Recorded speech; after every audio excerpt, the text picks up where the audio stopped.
Welcome to Today Work On, and let's go over my fourth issue with this Sprinter van. I'm going back into the shop.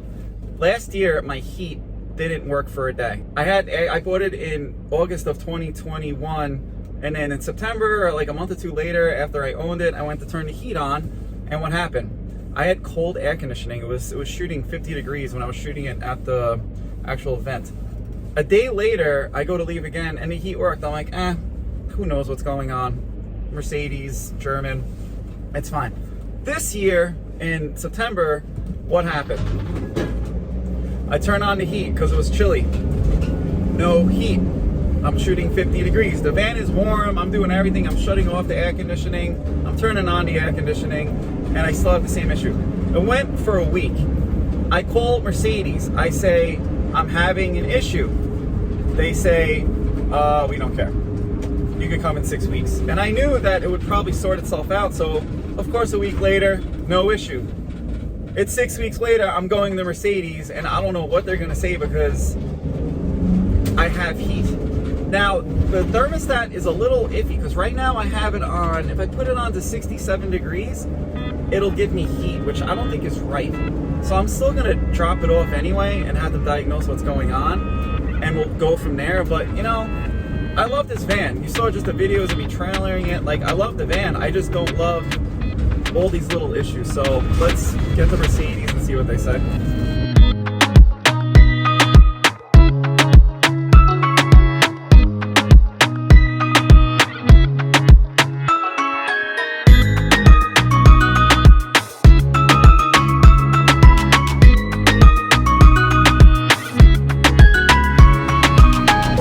Again, I'm lifting. This is like deja vu all over again. Talking to these service advisors and trying to communicate what's going on. I have buddies that are master techs, and I tried to save this master tech, and I went over him. He's super nice. A lot of headache.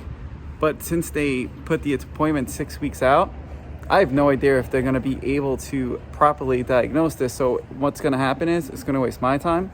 It's going to waste the service advisor's time.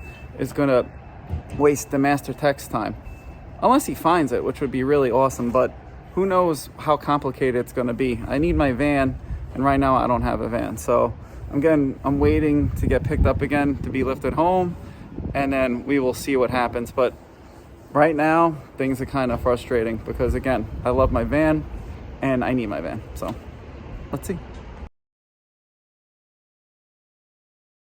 Uber's picking me up. I'm gonna go pick up the Mercedes. They fixed the problem. Also had a small little recall. Not sure what it was about. Just want to let you know this problem I've had with my Mercedes with the heat. They fixed it, but it's been happening since I bought it. I'll go over this when I get the van back, and I'll read you the description.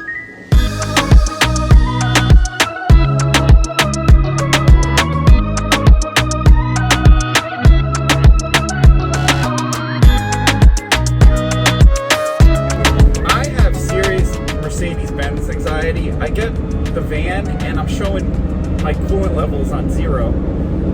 The van was running for about 15-20 minutes, like driving a little bit, nothing crazy. I'm sitting there waiting to show to be the Mercedes-Benz service advisor, like still 0. And then finally I get some bars. Now that's just me being super antsy about this van.